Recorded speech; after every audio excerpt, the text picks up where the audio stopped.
that means he was first in line to pick it out. And it's not actually the part that John Mitchell lived on. It's on the north side of the road. When Alworth Road was put through, it split it on either side. There was an ancient two-story house back in there that was taken down, I suppose, in the last 5 years or so by the Faulkners. But they are descendants too. Not my fault. Not my fault. No. But the same spelling. Oh, is it? Yeah. See, Faulkners originally came from England and they settled in Sewardtown. Right. Okay, back to the subject. This is very remarkable because we could put down who was the founder of their family in America. Hendrik Jakobsen, schoonmaker, arrived at Fort Orange, which is Albany, sometime between 1624 and 1664. That's how long the Dutch ruled New York, New Amsterdam, and up the Hudson Valley. After that, the English arrived with a big navy and they said it's ours now, and they called it New York after that. But they didn't uproot anybody. Anybody that was already settled there, in many of these communities, they're still there. But obviously, as time goes on, everything gets too crowded and somebody's got to go, you know, because the Yankees would come over into New York because New York was not as settled as the rest, and they, you know, from Connecticut and Vermont and so forth, and they would find land and settle in too. So it was a great mixture. 160 acres, 1838.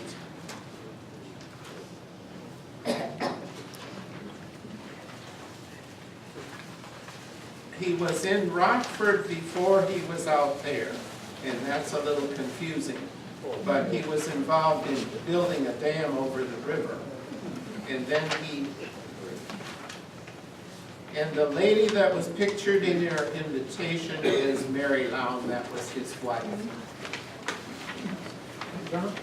Could you explain something on that paragraph 1, page 110? Yeah. The first land bought from the government, it says here was... In the county. In the county was 1838. In the township, yes. I'm told that the Weldons bought theirs in 1836, and looking at the book, I see others that may have. Okay. We won't argue about it. There are mistakes in here. I thought when I looked at it this time that the north side of the road was wrong, but it's not. Because later, John bought that other piece and so forth. You can see the family. They've got several printings from 1860, 1870, but it's pretty hard to trace it all down, but there are lots of descendants from this family.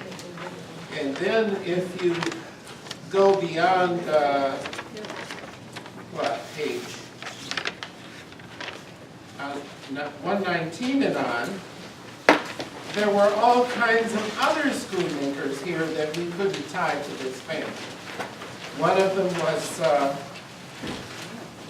in, you know, there's a schoonmaker park in McChesney Park. There's a family that lived there forever from then on. There's Anthony that was a minister, and he was the minister here for a while in the Methodist Church. But let's go back to the family we can trace and see if we can follow it through, okay? These are accounts from the 1871 history. And they're very, you know, the people themselves sort of dictated what they wanted in. And this explains right on down through that John Schoonmaker, the eldest son, was born here 1842. He married Laura Possum, and she was also from New York State. And for a little while, one little 40-acre piece said Daniel Possum. Her father came here, and they built eventually the house that's at the corner of Cunningham and Elida, kitty corner from where the Mitchell house was. And because that lady didn't die until many years later.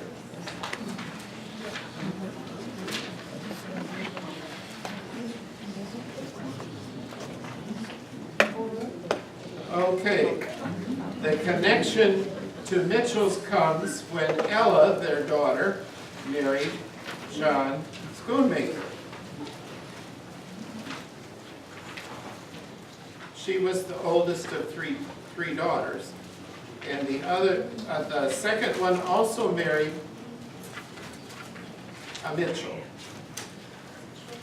See, the original Mitchell came and he had land on Montague, and he's the man who was from New Jersey, and he was the one who developed the statue at the cemetery.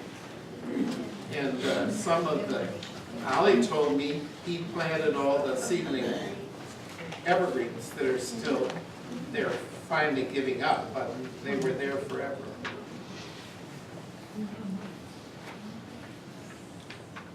And the other, Maggie married Sheldon from Seward. We don't have any trouble finding all these because the family knows about them and they used to visit back and forth, the cousins and so forth.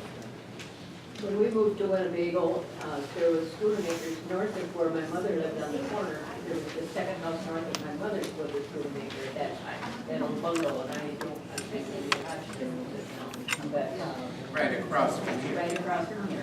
That was a Schoonmaker, but I don't know if it's the same family or not. Well, there were a lot of them, and some of them are from this family and some not. Oh. Because even when we start, we have a Charles Schoonmaker that we can't tie to it. But he was living here and he was older and he's buried in the cemetery and so forth and They so did on. a Schoonmaker that was related to some of the McDonald's. Well, there was an intermarriage. Yeah. Okay. There were three other brothers. And there's a picture of the three of them on page 112.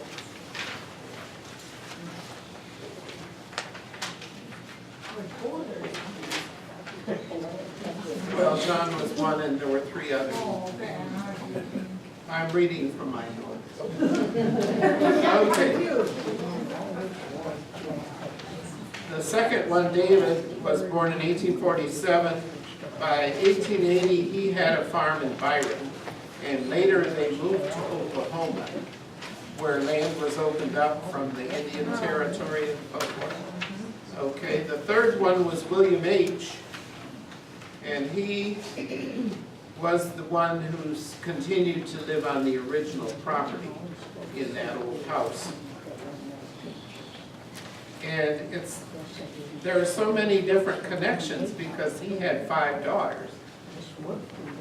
One of them married Emory James, who came here to run the creamery, and they remained here. One married Edwin McDonald. One married Axel Norberg. And the youngest one married Fay Faulkner, and they were 50 years on that farm. And then it comes down to son Harold, and then their grandsons, Delbert and Dwight. And they're both gone, the boys are both gone now. Yeah.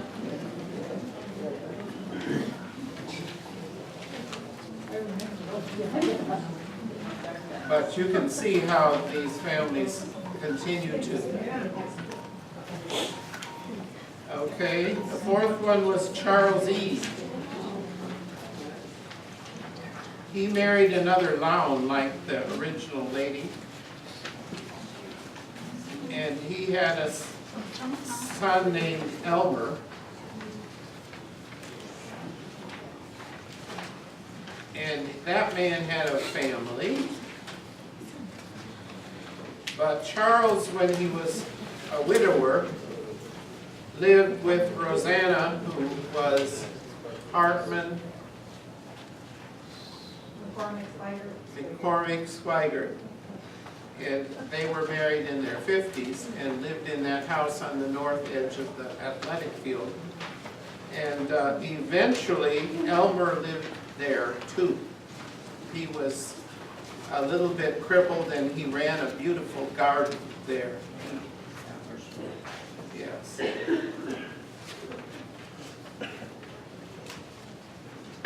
Well, have I confused you all? There was a daughter of Williams whose name was Laura, and she had a son without getting married, Guy. And Guy lived here with his family too.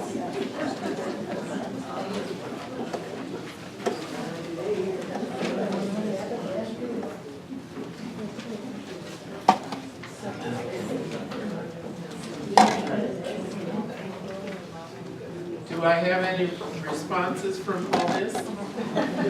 I have some more papers and I'll just mention them because some are relevant and others are not.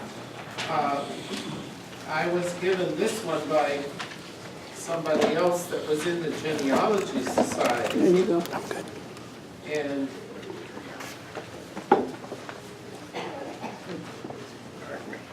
let me see if I can read what it says here.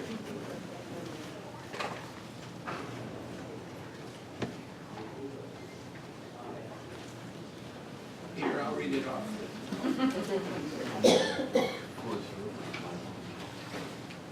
I'm afraid that in the long run I'm getting forgetful, and this is not the kind of thing to be doing when you're getting forgetful. Okay, the other one that I wanted to mention was from the first family.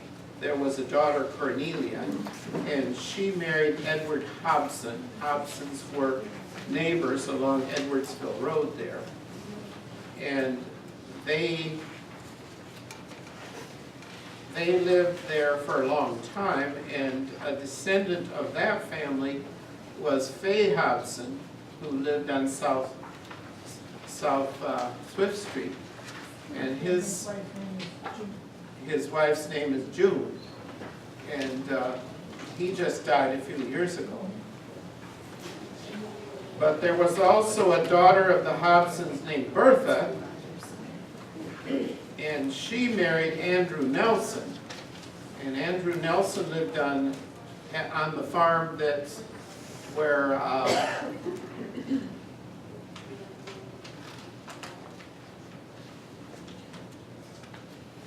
almost to the house with the tower.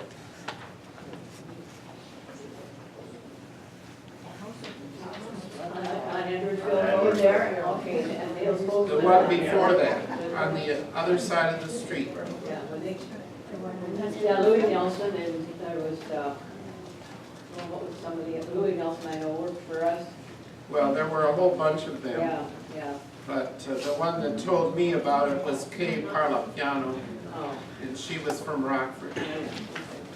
And then we have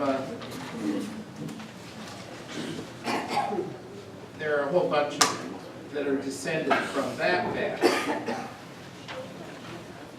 But see, this is only a part of the Schoonmaker descendants, because the Mitchells are over here, and we don't have all of them marked because it wasn't the same family that wrote it. There's also a mystery person buried in, this came from Marna Lovett on the east side of Alworth there. They found some stones in the field.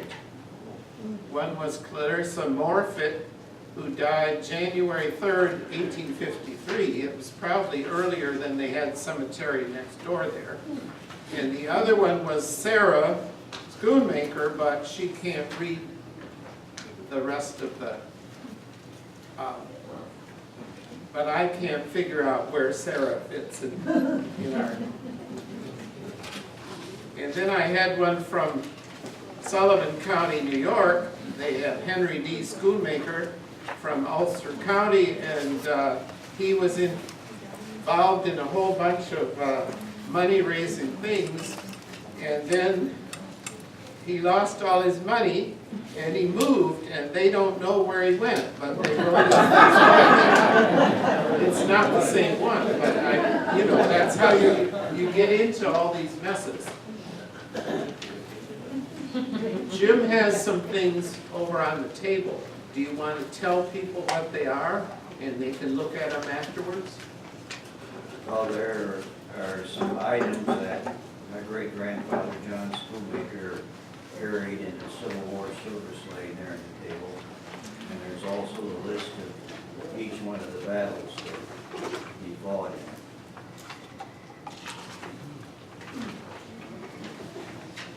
And the place to go for that's Memorial Hall, because they have a lot of that. Sometimes if they were members of the GAR, they have pictures of them. I tried to get them to copy it for me, but I never had much luck. Well, I think my brother Mike had John's guns in the Civil War. Is that right? Yeah, that's hanging up on his wall. There at James' house. Jim decided not to bring the gun tonight.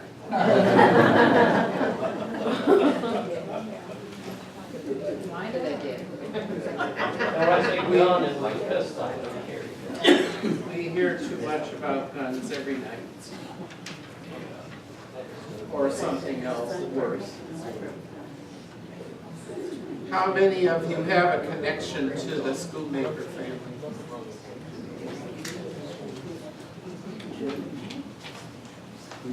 But you must have a million cousins if you go back. All these different, and it's so confusing because most of them were daughters who married and got different names, but a lot of them were local for a long time.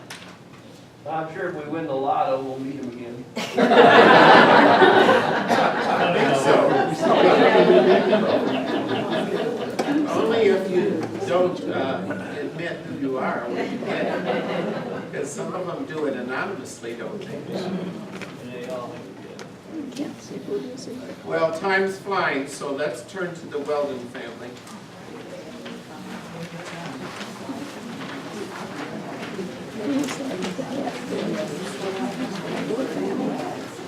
My son Greg.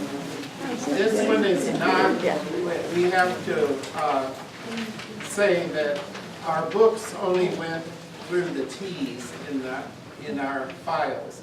And so this was not written up like the others because we didn't have time and whatever else to write it up.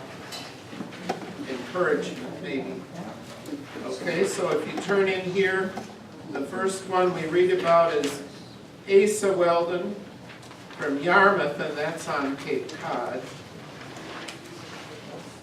Born 1802. He's the first one in here. They've got numbers, but it's just inside. Yeah, it says 460. But the first one that we should talk about is Jonathan himself, because he did come here, as I mentioned before, and his property was at the lower end of Weldon Road, across Montague where they don't have it open anymore. And there was a house down there that there's a nice picture of. But didn't you say you went and looked for the basement? Of that house? Yeah. I had a word's not architect, archaeologist come out and look what I thought was an Indian mound on our property. And then I told her where the first cabin was, and she said she'd love to do that sometime when she has time for it, and when I have a big enough check for her.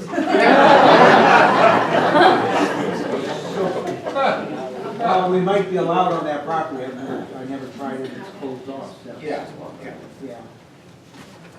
But I do, over there, I have on that table is a photograph of a drawing of the 1836 cabin. Well, that would have been hard land to get to produce because it was all covered with trees to start with. It was. It was forest. They built some land north of that. I have photographs showing, it's probably the 1980s, of them harvesting oats on that property. So Wow. through that one.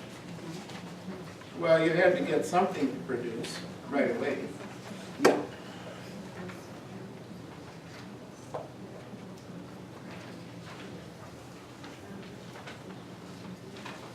Well, let's see.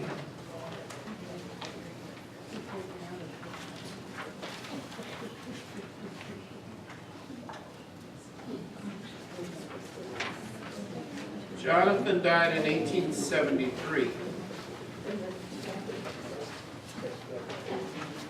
So are you a descendant of Asa or? I'm descended from Jonathan. Yeah, Yeah. but through I'd Spencer. be happy to stand up and talk if you can figure out how to shut me down once in a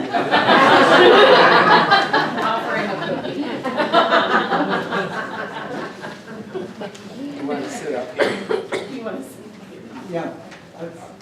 I could tell something, I think folks. This is Bob Weldon, and his family still owns the farm. They have a manager there, and several of you have connections to people who were the tenants there.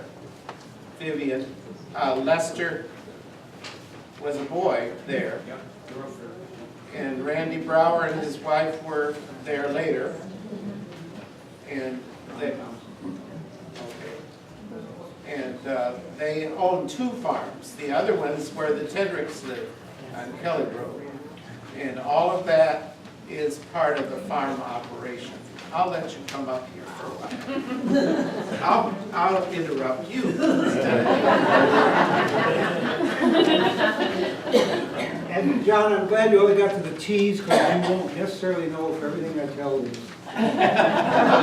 truth. I don't know whether what I wrote is. First, do I have any relatives in the room? Okay, now I can talk. So I thought they might find it interesting that the Weldons lived on Cape Cod 220 years. They've only lived 180 years here. So you think 180 years here is a long time, but they were longer on Cape Cod. Now, I'm not saying they met the Mayflower there. Excuse me, I'm not saying they came on the Mayflower. Indeed, the first Weldon did meet the Mayflower. I don't believe that. In 1615, 5 years before the Pilgrims came, he sired, if that's a good word here, a daughter with an Indian woman in 1615 on Cape Cod. And he married the Indian mother and lived with her the rest of his life. And when he died, he left all his property to his Indian woman. Strange, a woman inherited in the early 1600s and an Indian inherited. So they were a very close couple. And then it seems as though, if not the second generation, generation 3, 4, 5, and 6, Asa Weldon, you saw, was a sea captain. All of them, we believe, were sea merchants. And I think that they had developed enough money that Asa, at a very young age, became the owner of a ship, which allowed him, if you read the paper in there, to travel around the world and do a lot. And at about age 40, he gave up. He gave up being in the sea, on the sea to become a farmer in the Middlelands here, which seems a little strange. Jonathan and his wife Mary, in 1834. She was about 48 or 49 years old. He was close to 40 years old, crippled. They both needed crutches from when they were children. A pair of crutches. They had 4 small children with them. And they decided to pick up and come to Illinois. The Black Hawk War was over, and they decided to come and that they would do whatever they could here. Family tried to stop them from going. It's certainly don't leave on October 6th, which is the day they left. You're going into the dead of winter. Who knows the word Montague? Any Montagues in here? Okay, because you've heard of the McCoys. The sister said, wait, go with the Montagues, they're going next spring. They decided not to. They left in October in a one-wagon train, just themselves. I pictured them sleeping on the ground all the way. I mean, after all, it's 1834. They stayed in the Motel 6. Somebody left the light on. Well, all right. That's the new name. You know, they had taverns all along the way where people could, you could eat, you could stay overnight. If you're about to give birth, you probably stayed out with the mules and the horses, so that's another story. So they only stayed one night on the ground. I thought that was kind of interesting. They got to Chicago early December, went down to, it's written in here, south of here, some distance. Ottawa. They had illness, poor crops, so Jonathan came up north and found property here, and would he have purchased that from the government? 1836. We've always been told they were the 6th resident house, permanent house, to be built in the Rockford area. And that's what we've been told, you know, it's true enough. They lived in that log cabin a number of years, raised their 4 children. One went to California, where he was a preacher. His son was one of the founders of Safeway Foods. The other one, I'm descended from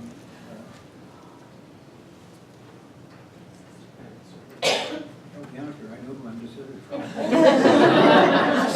Spencer Schwartz.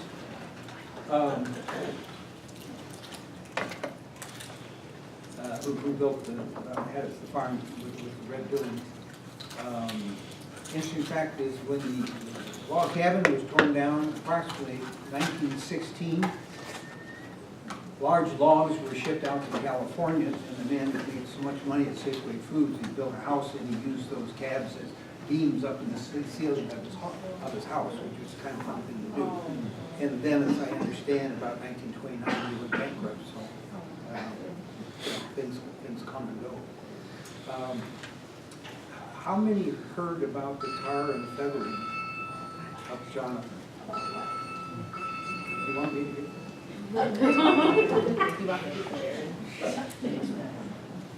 I read an article in the Rockford newspaper about the 1950s sometimes that the devil's in the schoolhouse, the devil's in the schoolhouse, mama, mama. What are you talking about? And people rushed over to the schoolhouse, they looked inside, and there was a man on a log. The log was in the fire place, and the man was tarred and feathered, and that was Jonathan, the crippled man. People didn't seem to like him so much. They didn't invite him to dinner. Some places, Mr. Thurston, you know that. Mr. Thurston wrote a history of Rockford, and he was very scathing about Jonathan. Didn't like him. Yeah, he was unlike, my mother said, all the other Weldons are so sweet, but that's the guy he wasn't, apparently. Now, I mentioned the name Montague, I'll tell you what happened. Also, what Mr. Thurston reports is that when Mr. Montague finally arrived here, he said, one of the worst rascals I ever met, those weren't quite the words, when I got here was Jonathan Weldon. I thought I was rid of him forever, which kind of explains why he didn't travel out with Mr. Montague earlier. So, you know, they lived, they didn't come till they were, in those days, you considered age 49, 40, crippled, hardly. Oh, still have some more time. But some of the stories are more fun than what's here. And you may have seen this story. Jonathan sold a pair of mules and a wagon to somebody who didn't pay him, but he ran off to Memphis. So he picked up his crutches, bought another wagon and a pair of mules, and chased him all the way to Memphis. This was 1856. I remember that because he was writing letters back home talking about the presidential election. So that's how I focused on the year that was. He was able to get his mule and wagon, but he never found the person. But he could identify they were his. He sold them, had the money. He says, well, I've been gone 20 years from the East Coast. I got family back there. I think I'll just, while I'm this far, I'll just go back east. So he took his mule team, went all the way to New York, talked to some bankers, get some more money to buy land out here, visited family, and then came back. So, you know, people figured out ways to do stuff just like we do now. What's the story behind the moniker Heaven? Behind heaven? Yeah. If people know what he's referring to. If you look over there, you'll see the original homes on the current property. There's a standard white farmhouse there that you see a lot, built about 1850. And there's a picture of that taken about, I'm guessing, 1880.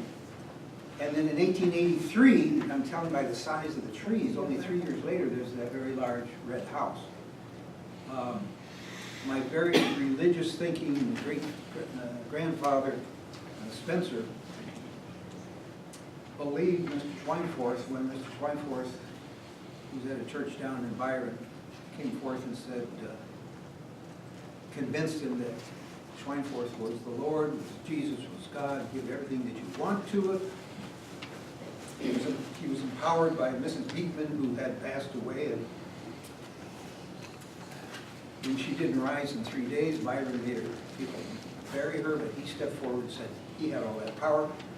And Mr. Weldon, your property is the perfect place for my flock.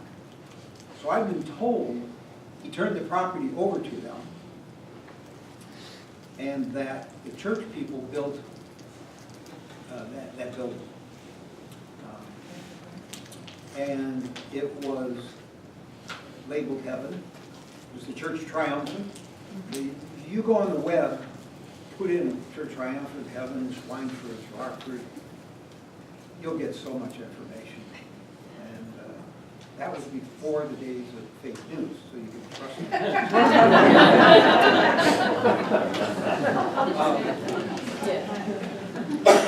And it lasted till about the year 1900. 15 years, and there's a book called 6 Years in Heaven, which was written after it was only there 6 years, so it lasted a long time after that. And it's so much fun to go look up stuff. I was following Schweinfurt. He went up in Minneapolis, and in this column over here it says, Schweinfurt is in Minneapolis visiting one of his 8 branches. We're concerned he's going to move his church here. Another column over here says, it's a wedding. Mr. Schweinfurt's getting married. Schweinfurt's sister's getting married, and to my surprise, my grandfather was married in that same triple wedding. So that's why I found out where my grandfather was. Well, there was a rumor of a tunnel going from the house to the barn. Is I that wonder where that rumor comes from.